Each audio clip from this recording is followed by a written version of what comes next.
Level 1. The policy researcher. The job listing didn't have a salary range. It had a mission statement instead, which should have told you everything. You found the listing on a government-adjacent jobs board, nested between postings for think tank fellows and congressional budget analysts. The organization's name was 4 words and an acronym that resolved to nothing when you searched it. The website was 3 pages deep, clean, institutional, and 6 months out of date. You applied anyway. You were 24 and had a master's degree in public policy and the specific ambition of someone who believes that the right institutions, properly reformed, can fix the things that are going wrong. You believed in governance. You believed in expertise. You believed these were still, somewhere, operational. 3 interviews. None of them on Zoom. All of them in person, in a building in Washington whose address you were given 48 hours before each meeting and asked not to record in your phone. The interviewers were pleasant in the way that people are pleasant when pleasantness is a professional skill deployed with precision. They asked about your thesis. Your thesis was on regulatory capture and financial technology oversight. They asked about it in a way that suggested they already knew the answer and were measuring something else. You got the offer by encrypted email. You accepted within the hour. Your desk is on the 3rd floor of a building that officially belongs to a federal agency you cannot name in casual conversation. Your role is policy researcher, GS 12 equivalent, which means the government compensates you adequately, but not well, which means you are here for reasons other than money. The system has already correctly identified you as someone for whom that is true. Your work is literature review. You read everything written about AI governance. Academic papers, regulatory proposals, technical safety documentation, foreign policy white papers, and you summarize it. You write memos that go upward. You do not know where upward is, exactly. The org chart you were given has 6 names on it. You have met 3 of them. What you still have, the belief that this matters. That the memos reach someone who acts on them. The belief is correct. It is also, like most correct beliefs, incomplete in ways that will take years to fully reveal. Level 2. The technical standards analyst. Your security clearance comes through on a Tuesday. Nobody announces it. Your access card simply opens 2 additional doors that it didn't open the week before. The first door leads to a floor with better coffee and no natural light. The second door leads to a room where 7 people sit around a table every Wednesday morning and discuss, in technical language delivered at a pace that assumes you are already keeping up, the internal capability evaluations of frontier AI systems. Systems you have read about in the news. Systems whose true benchmark scores, not the ones published, the actual ones, are in the folders you now have access to. The gap between the public numbers and the internal numbers is not dramatic. It is worse than dramatic. It is quiet, precise, a careful, defensible distance maintained not through deception, but through selective disclosure. The systems are more capable than the public believes. Not by a dramatic margin. By a margin that, in certain domains, legal reasoning, strategic planning, persuasion architecture, changes the risk calculus fundamentally. Your job now is to help write the standards by which these systems are evaluated. Not deployed, evaluated. You are 2 steps back from the decision, which is comfortable, and which, you will eventually understand, is engineered. The system keeps its most morally complicated decisions behind 2 additional doors. You are not at those doors yet. Your colleagues are extraordinary. This is one of the system's most effective tools, surrounding you with people whose intelligence makes the work feel important and whose presence makes dissent feel provincial. You are in a room full of people who care, who are careful, who use the right language, and the language, you are beginning to notice, is doing something. It is making certain questions feel already answered. The vocabulary of AI safety governance is so precise and so internal that by the time you are fluent in it, you have already accepted the premises embedded in the terminology. What the system is quietly taking, the outsider's perspective. The dumb question. The most important question is always the dumb one, and you are becoming too fluent to ask it. Level 3. The compliance evaluator. You are now the person who tells AI companies whether their systems are safe to deploy. Sit with that sentence. Let it become real. Companies with market capitalizations larger than the GDP of most European nations bring their systems to you. Not physically, you access them through secure API interfaces in a room with Faraday shielding and a legal agreement that makes the methodology of your evaluation itself classified, and you run them through a battery of assessments developed by your team over the previous 18 months. You probe for dangerous capability thresholds. You test deceptive alignment.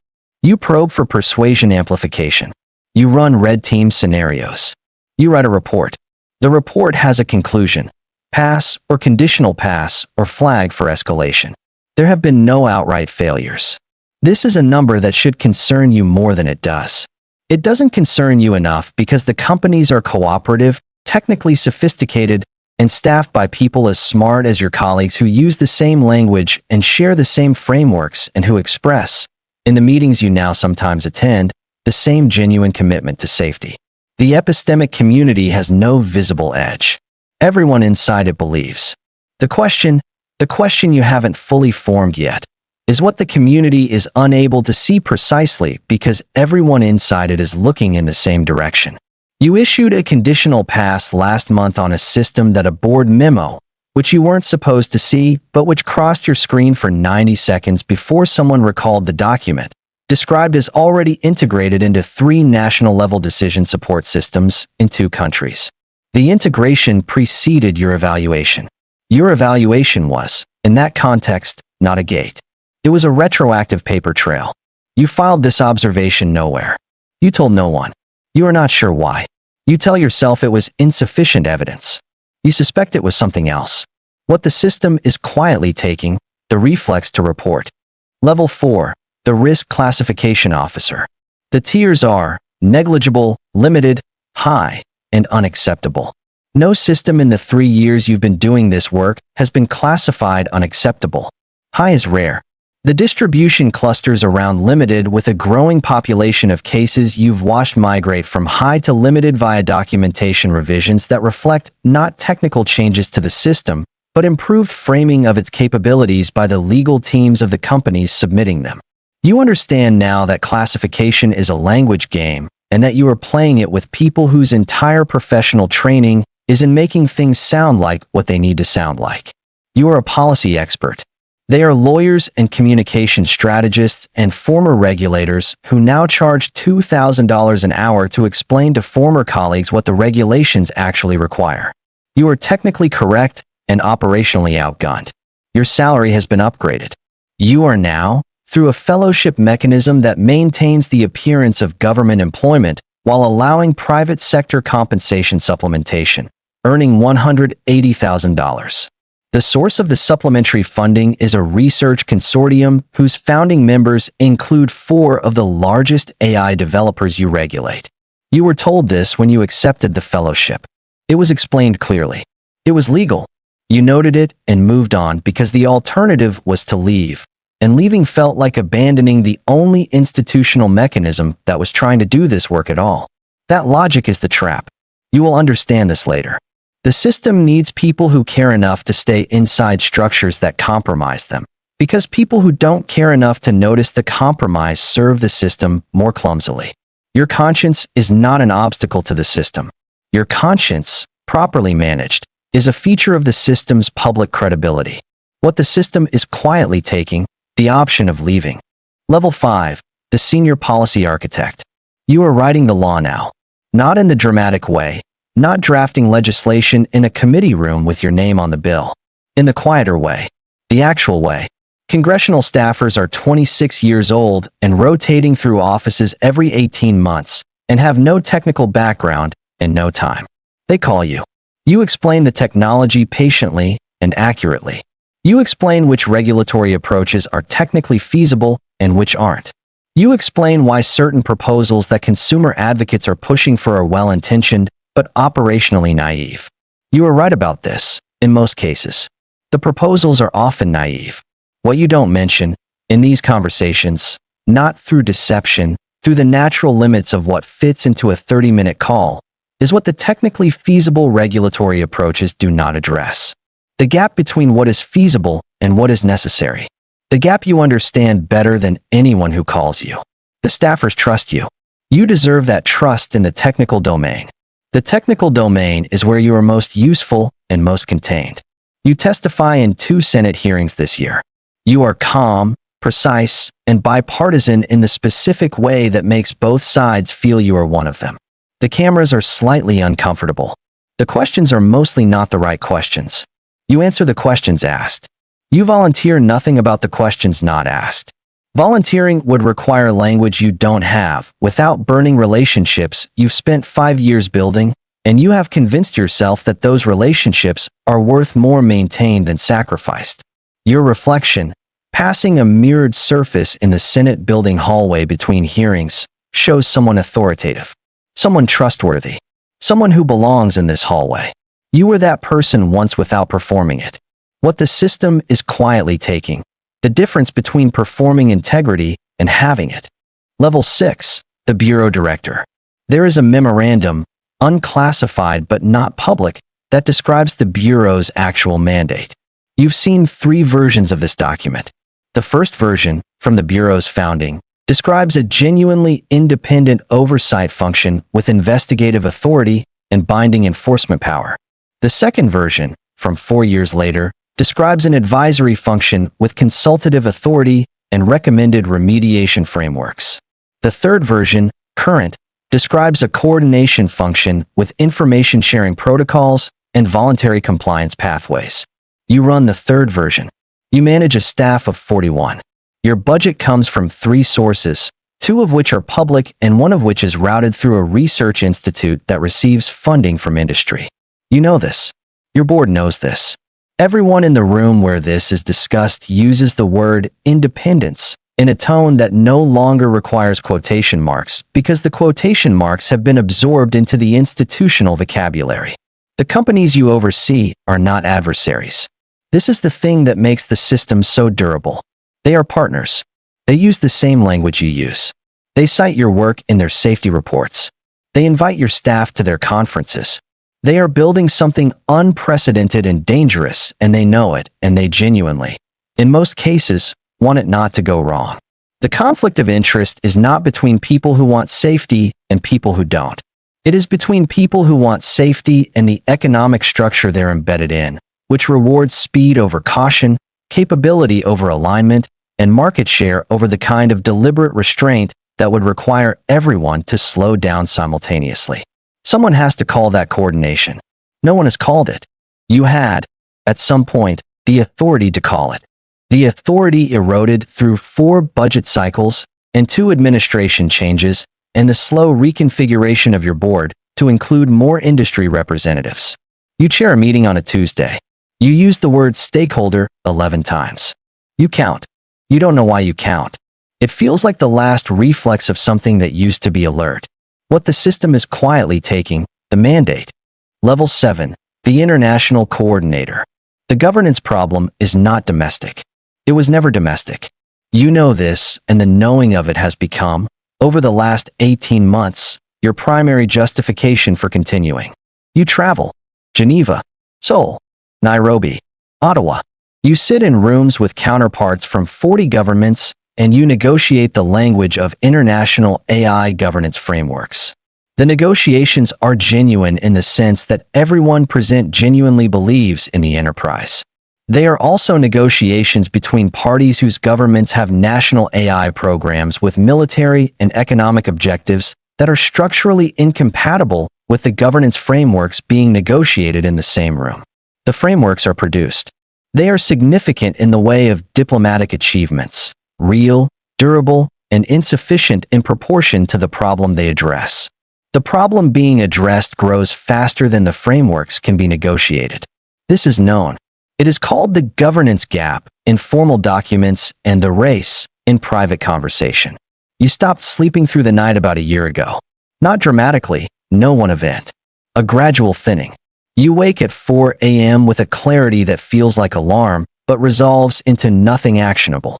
You lie in the dark in whatever hotel you're in, and you understand things about the system you helped build that you didn't understand at lower levels, and the understanding is not comforting in the way that understanding usually is.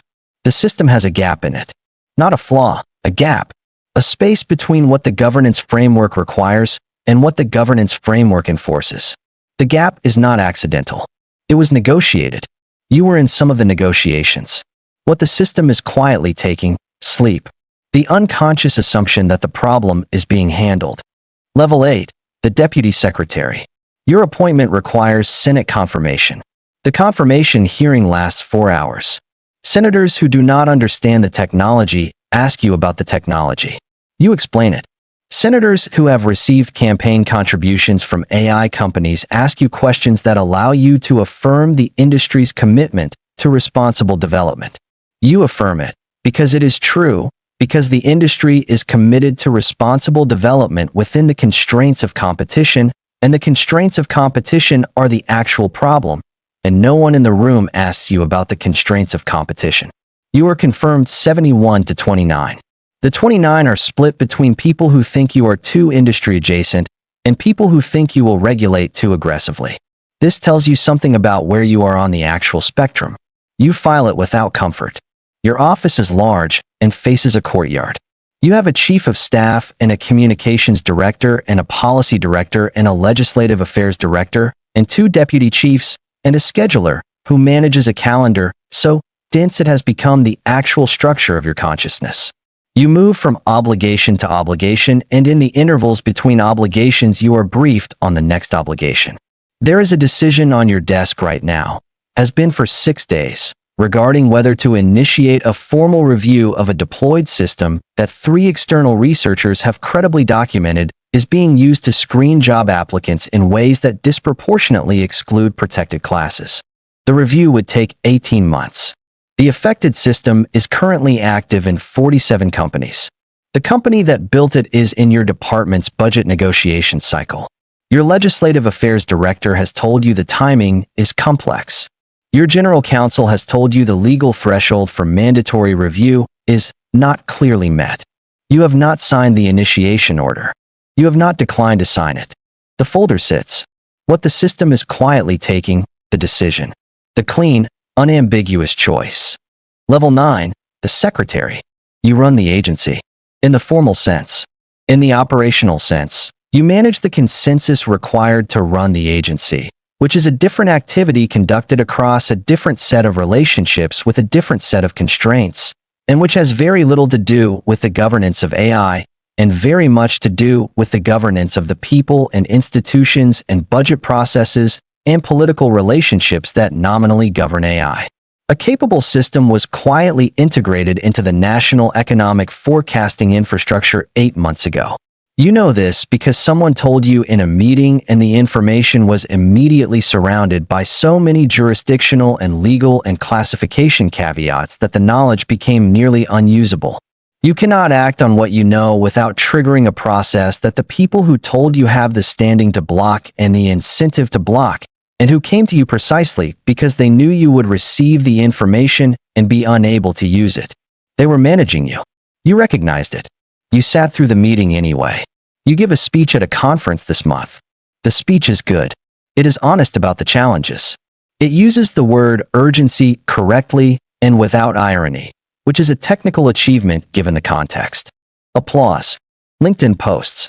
A reporter calls it a turning point in regulatory seriousness. You read the article in the back of a car.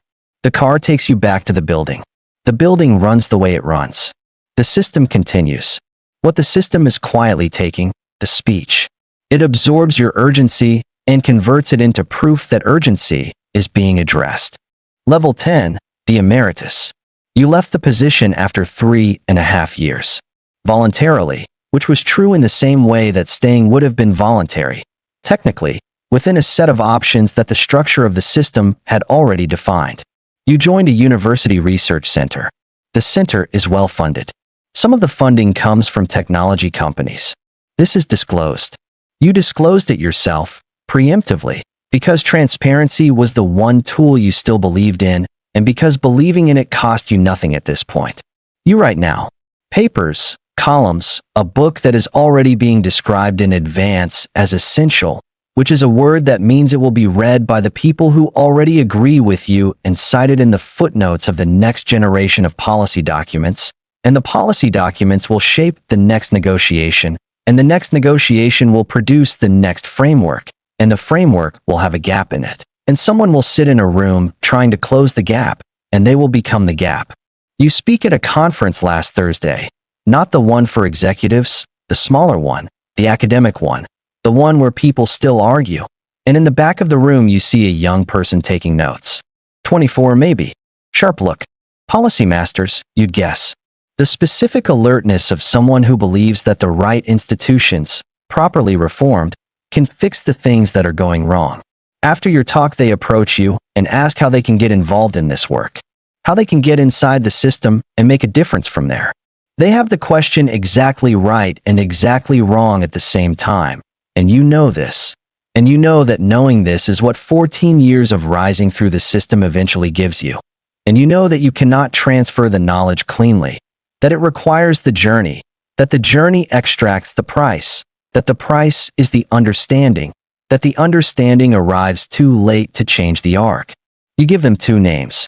One is a person at a watchdog organization outside the system. One is a person inside the bureau. You watch which one they write down first. They write down the one inside the bureau. You nod. You already knew. The cycle requires people who believe they can change it from within. That belief is the system's most important energy source. Not its executives, not its budget, not its political relationships, the belief of the people entering it.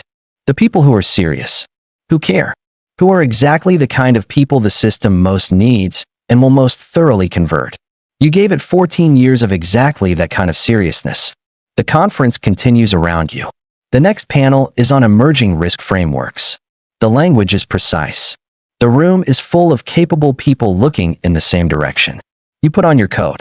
You walk out into air that the system has not yet learned to regulate, and you breathe it, and you try to remember what it felt like to be the person taking notes in the back of the room, certain that the machine could be fixed, certain that entry was the beginning of fixing it, certain in that particular luminous way that only holds before the machine has had the time to show you what it actually runs on. You wanted in. You were in. And now you are the cautionary tale that the next generation will hear, nod at, and politely set aside on their way through the door.